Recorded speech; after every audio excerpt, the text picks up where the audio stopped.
healthy, healthy, wealthy. जिंदगी जीने का मकसद कुछ खास होना चाहिए और अपने आप में विश्वास होना चाहिए। Good morning viewers, welcome to our health show healthy wealthy. दोस्तों, हाईटेक का दौर है। ग्लोबलाइजेशन ने दुनिया को छोटा कर दिया है। हर तरफ से हमें इंफॉर्मेशन मिल रही है, चाहे वो प्रिंट मीडिया है, इलेक्ट्रॉनिक मीडिया है या कोई और मीडिया है। ऐसे दौर में जब आपके पास हर इंफॉर्मेशन आ रही है, हमारी एक छोटी सी कोशिश है कि दूरदर्शन के द्वारा हम आप तक एक इम्पॉर्टेंट इंफॉर्मेशन पहुंचाएं। वो है हेल्थ रिलेटेड जानकारी। आइए आज के प्रोग्राम को शुरू करते हैं और सबसे पहले देखते हैं कि हमारे देश के माननीय स्वास्थ्य मंत्री हमें क्या संदेश दे रहे हैं। मेरा भारतवासियों से यही अनुरोध होगा, मेरी गुजारिश होगी, मैं उनसे अपील करता हूँ कि एंटरटेनमेंट बहुत अच्छी चीज़ है, देखना चाहिए, वो भी स्वास्थ्य के लिए ज़रूरी है, लेकिन सेहत के लिए सबसे जो ज़रूरी चीज़ है वो जानकारी। बहुत सारे लोग आज बीमार इसलिए हो जाते हैं कि उनको जानकारी नहीं है। तो इन दूरदर्शन और रेडियो के जो ये हमारे प्रोग्राम रोज़ होते हैं, आधे घंटे का प्रोग्राम, जिसके लिए हिंदुस्तान के सबसे जाने माने स्पेशलिस्ट और सुपर स्पेशलिस्ट, चाहे वो बच्चों की बीमारी से संबंधित हो, चाहे वो हमारे गायनेकोलॉजिस्ट हों, चाहे वो कैंसर से जुड़े हुए डॉक्टर्स हों, चाहे किडनी लीवर से जुड़े हों, चाहे मलेरिया से जुड़े हुए डॉक्टर्स हों, स्पेशलिस्ट हों, चाहे जो भी जितनी दुनिया में बीमारियां हैं उनको देखने के लिए जो भी स्पेशलिस्ट और सुपर स्पेशलिस्ट वो मुफ्त आपके सामने टेलीविज़न और रेडियो पे आते हैं, आपको सलाह देने के लिए कि किस तरह से कौन सी बीमारी को रोका जा सकता है, कौन सी प्रिवेंशन करनी चाहिए, कौन सी एहतियात करनी चाहिए, किस चीज़ से रोकथाम हो जा सकती है और कौन सी बीमारी के लिए केंद्रीय सरकार ने, मरकज़ी सरकार ने सुविधाएं प्राप्त की है, कौन सी फैसिलिटीज़ मरकज़ी केंद्रीय सरकार ने उसके लिए प्राप्त की है और कहाँ वो उपलब्ध हो सकती है। मैं समझता हूँ कि इस तरह का प्रोग्राम दुनिया में नहीं कहीं है। भारत पहला देश है जहाँ भारतवासियों के लिए इस तरह का प्रोग्राम हमने जोड़ा है, लेकिन सिर्फ देखने वाले चाहिए और देखने वालों को अपने स्वास्थ्य के लिए, अपने परिवार के स्वास्थ्य के लिए और अपने बच्चों और भविष्य के लिए ये प्रोग्राम देखना होगा। और मैं समझता हूँ कि स्वस्थ भारत का जो प्रोग्राम है उसको देखकर ही हमारा भारत स्वस्थ हो सकता है, सेहतमंद हो सकता है, हेल्दी इंडिया हो सकता है। प्लांट बेस्ड डाइट का अगर हम सेवन करते हैं तो वो हमारी सेहत के लिए बहुत फ़ायदेमंद है। कहते हैं कि नॉन वेजिटेरियन जो लोग हैं, नॉन वेज जो लेते हैं, उनका फूड 12 से 15 घंटे में पचता है, जबकि वेजिटेरियन फूड सिर्फ 4 घंटे में पचाया जा सकता है। और इसके अलावा अगर रॉ फूड लिया जाए तो वो सिर्फ 1 घंटे में पच जाता है। हो सके तो हमें नॉन वेज फूड का सेवन कम कर देना चाहिए। वेजिटेरियन फूड हमारे लिए बहुत फ़ायदेमंद है और हमें वेजिटेरियन फूड ही लेना चाहिए। अगर हम अपनी डाइट में पम्पकिन, मैंगो, लेमन, कैरेट, इन चीज़ों का इस्तेमाल करते हैं तो हम आर्थराइटिस से बच सकते हैं। और अगर हम अपनी डाइट में व्हीट, शुगर या डेयरी प्रोडक्ट्स का इस्तेमाल ज़्यादा करते हैं तो वो हमें नुकसान पहुंचा सकती हैं। मोटे मोटे तौर पर अगर कहा जाए तो डिसिप्लिन लाइफ, हेल्दी डाइट और एक्सरसाइज हमें तंदुरुस्त रखती हैं। आज का हमारा टॉपिक है ऑर्थोपेडिक्स।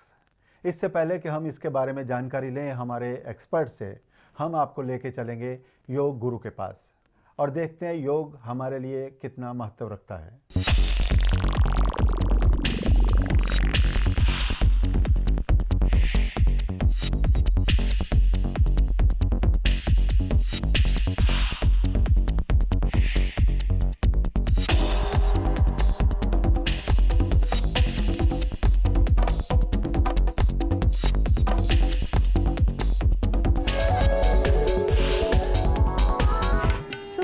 क्रियाएं, इसको कैसे किया जाता है, चलिए देखते हैं। एड़ी पंजे मिलाएं,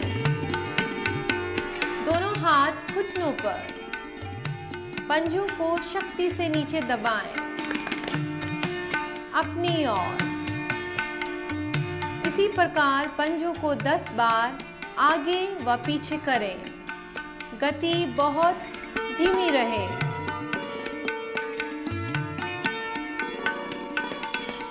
पंजे ढीले। पंजों को गोलाकार आकृति में धीरे धीरे दाएं से बाएं घुमाएं।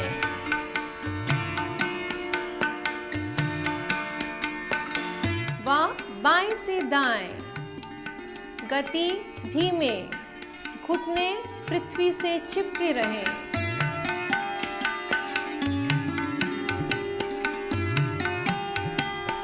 पंजे ढीले। दाएं पैर को घुटने से मोड़ें, जंघा के नीचे ग्रिप करें व इसको साइकिल के पैडल की तरह पैर को घुमाते जाएं।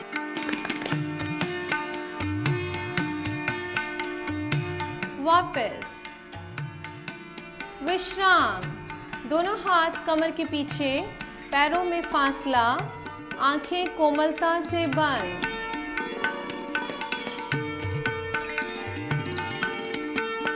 इन सभी क्रियाओं के करने से मेरी टांगों में रक्त का भ्रमण ठीक हो जाता है, शरीर लचीला हो जाता है व पद्म आसन लगने में मदद मिलती है।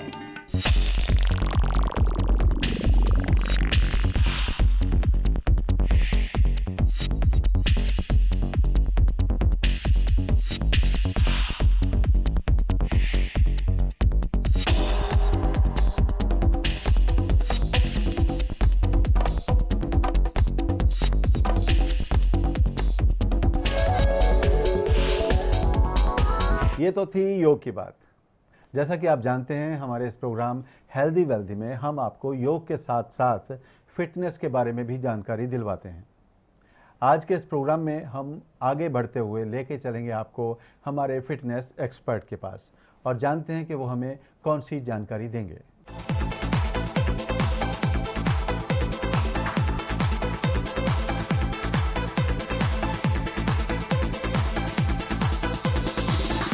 हेल्दी वेल्दी प्रोग्राम के फिटनेस सेक्शन में आपका स्वागत है। अगली एक्सरसाइज जो हम करने वाले हैं वो है arm curl, which will only impact on your arms and on your forearms. I show you how to do that. Workout शुरू करने से पहले we should always do a good warm up, ताकि जब हम एक्सरसाइज कर रहे हो हमारी बॉडी में कोई इंजरी ना हो।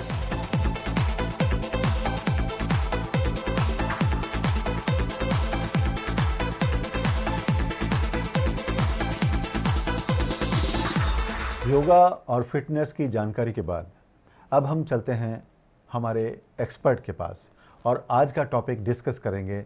हमारा आज का टॉपिक है ऑर्थोपेडिक्स। ऑर्थोपेडिक्स, जिस तन लागे सो तन जाने। Arthritis, pain, shoulder pain, lower back pain, जब ये होती हैं तो कितना बुरा हाल होता है और इससे कैसे बचा जा सकता है, इसके बारे में हमें जानकारी देंगे हमारे एक्सपर्ट।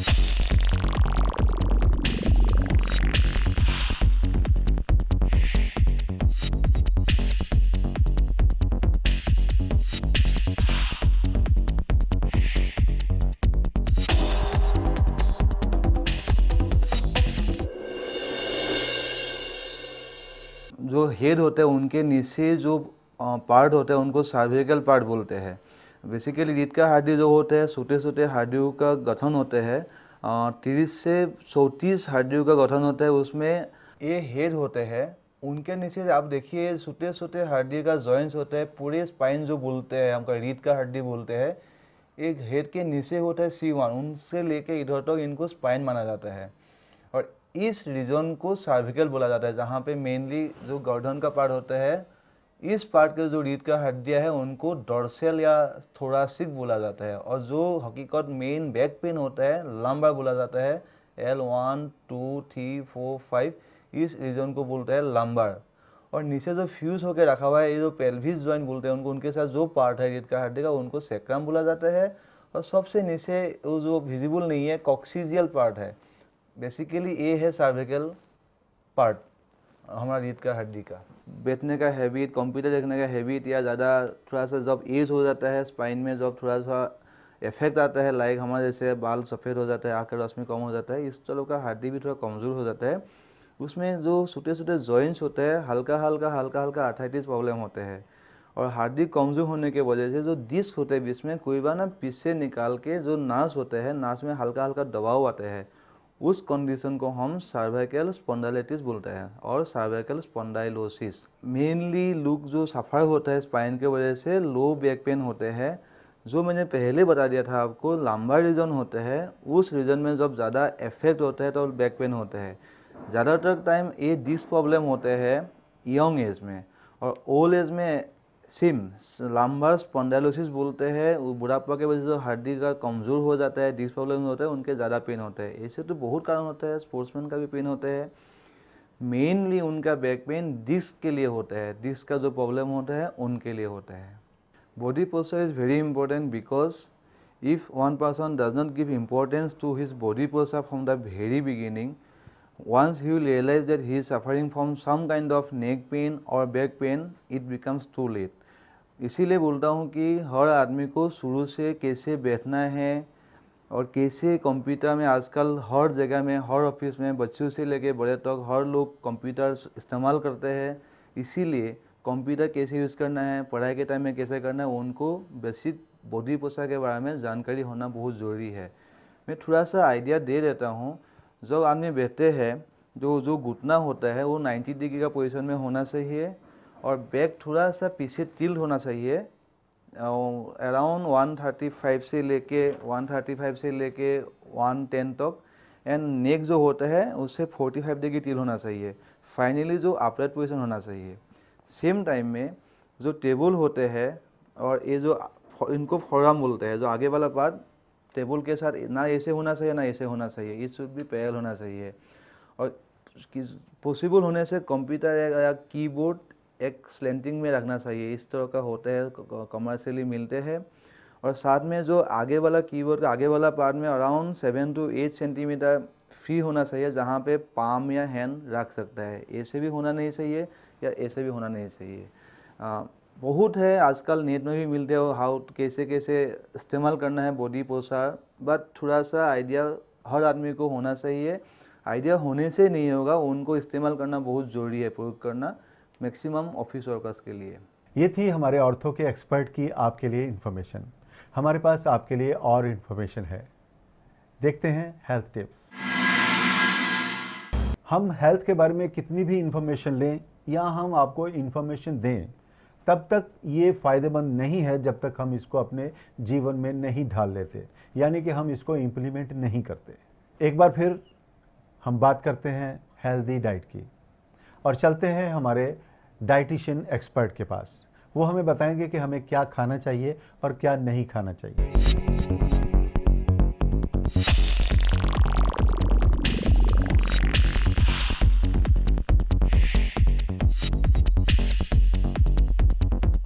जब हम थोड़ा थोड़ा खाते हैं तो शरीर में जितनी ज़रूरत होती है वो मिल जाता है और एक्स्ट्रा जमा नहीं होता। लेकिन जब हम एक टाइम पे बहुत सारा खाते हैं, ज़्यादा देर भूखे रहने के बाद नेचुरली इंसान ज़्यादा खाता है, उसकी वजह से जो एक्स्ट्रा होता है वो जमा होने लगता है।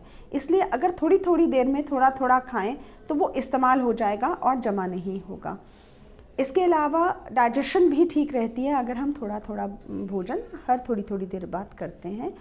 और जैसे मैंने कहा, फल और सब्जियों का इस्तेमाल ज़्यादा होना चाहिए।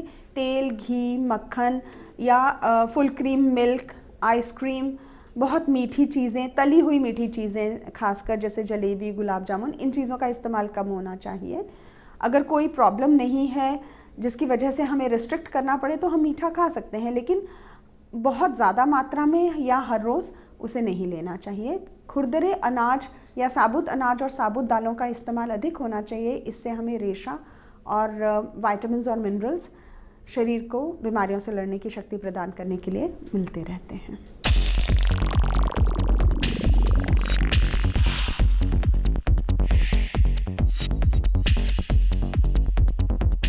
डाइटिशियन का रोल कितना इम्पॉर्टेंट है ये तो हम लोग समझ चुके हैं, लेकिन उससे भी ज़्यादा इम्पॉर्टेंट है हमें ये समझना कि हम जो फूड ले रहे हैं वो कैसा है और हमें कैसा फूड लेना चाहिए।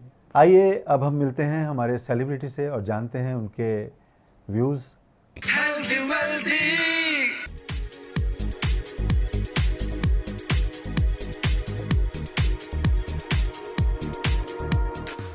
नमस्कार।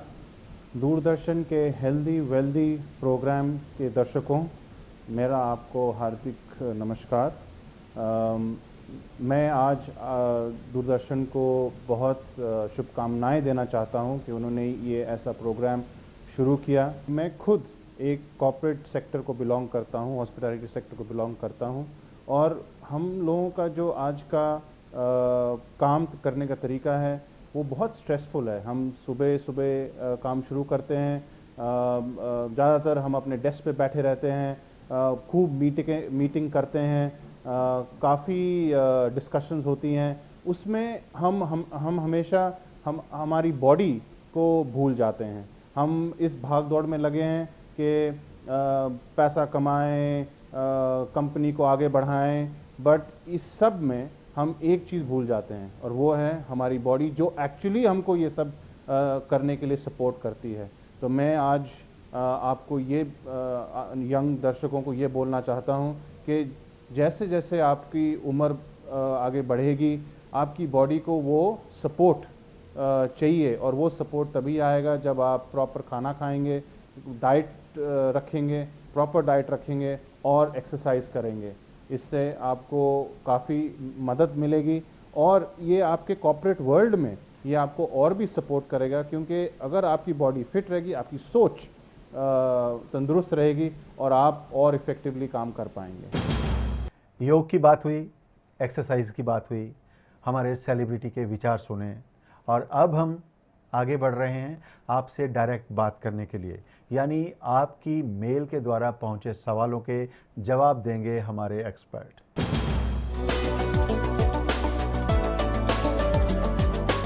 डॉक्टर साहब, ये पहला क्वेश्चन है प्यारी का शालीमार गार्डन से। ये लिखती हैं कि मेरी उम्र 35 साल है और मेरे घुटनों में दर्द शुरू हो गया है, जबकि पहले ये दर्द नहीं होता था। इसका क्या कारण हो सकता है? एक्चुअली जो आपने बताया अचानक जॉइंट्स पेन हुआ है कि हड्डियों का पेन हुआ है कि पूरे शरीर का पेन हुआ है, वो हिस्ट्री होना बहुत ज़रूरी है। बट एनीवे, जब अचानक पेन्स होते हैं, सडनली कोई एक जॉइंट में हुआ है तो इंजरी के वजह से होते हैं। अदरवाइज जो 35 ईयर्स एज ग्रुप में होते हैं, यूजुअली हमको उनको इन्वेस्टिगेट करना पड़ेगा, ब्लड टेस्ट, एक्सरेज, इफ ज़रूरी होता है MRI वगैरह करा के कंफर्म करना होगा। इसी एज ग्रुप में यूजुअली मेल है तो इंजरी के वजह से अननोइंगली कुछ खेला था, बाद में सडनली पेन हो गया, उसके लिए हो सकता है। और मल्टीपल जॉइंट, मैक्सिमम जॉइंट्स में पेन है, साथ में सूजन है, हल्का हल्का बुखार भी है, तो उनको हम रिमोटेड के लाइन में देखना चाहिए। साथ में एक ही जॉइंट या दो जॉइंट में है, बहुत तेज बुखार है, तो उसको मेनली इन्फेक्शन के, क्योंकि इन्फेक्शन में अचानक पेन होते हैं, और उसको उसी पार्टिकुलर जॉइंट के साथ साथ ब्लड टेस्ट करके इन्फेक्शन के लाइन में देखना चाहिए। और जॉइंट्स के साथ पूरे शरीर में पेन हुआ है, सडनली नहीं होता है, इसे थोड़ा थोड़ा हो रहा है, सडनली हो गया है, देन विटामिन डी का टेस्ट करना बहुत ज़रूरी होता है। डॉक्टर साहब, ये दूसरा क्वेश्चन है राजेंद्र कुमार झा का, रोहिणी दिल्ली से। ये लिखते हैं कि मेरे बैक पेन अचानक शुरू हो गई है और इसको मैं कैसे रोक सकता हूँ? बेसिकली शोल्डर पेन और बैक पेन दोनों अलग अलग एंटिटी होता है इस पेशेंट में। मुझे नहीं लगता कि दोनों के साथ कुछ कोरिलेशन है, बट सिमिलरली मैंने पहले बताया था, बैक पेन के लिए उनको एग्जामिन करना पड़ेगा कि नार्व में प्रेशर है कि सिर्फ बैक में पेन है। ज़रूरी होने से एक एक्स-रे, नार्व में प्रेशर है तो उनको एक MRI करना होगा। मैक्सिमम डिस्क प्रॉब्लम ही होता है एडल्ट एज में, आर्थराइटिस वो जो स्पॉन्जाइलिसिस होता है। और शोल्डर में यंग एज में पेन है, वो जो स्पोर्ट्समैन हैं तो यूजुअली जो शोल्डर को सपोर्ट करने का स्ट्रक्चर होता है, लाइक रोटेटर काफ मसल बोलते हैं, या लिगामेंट्स होता है, उसमें इंजरी होते हैं। और ओल्ड एज में हैं तो उनका जो मैंने पहले बताया था, फ्रोजन शोल्डर या शोल्डर स्टिफ शोल्डर का प्रॉब्लम होता है, उनके लाइन पे उनको ट्रीटमेंट करना पड़ेगा। और यंग है, टेंडन इंजरी है, सीवियर है, उनके लिए सर्जिकल लाइन में जाना पड़ेगा। ओल्ड एज है, पहले उनको एक्सरसाइज वगैरह करवा के ठीक करके, नहीं ठीक होने से ही हमको कुछ उनको इंटरवेंशन करना पड़ेगा। सवाल जवाब के इस दौर के बाद आपको बता दें कि हमारे आने वाले एपिसोड का टॉपिक होगा शोल्डर पेन और बैक पेन। मुंह की बात सुने हर कोई, दिल के दर्द को जाने कौन, आवाज़ों के बाज़ारों में खामोशी पहचाने कौन। आपके दर्द को कोई जाने या ना जाने, आप अपने दर्द को ज़रूर पहचानिए।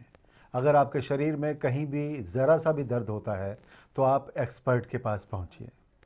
आप अपने आप को तनाव से दूर रखें, स्ट्रेस फ्री रहें। Stay healthy, be wealthy. अब आज्ञा दीजिए, फिर मुलाकात होगी। नमस्कार।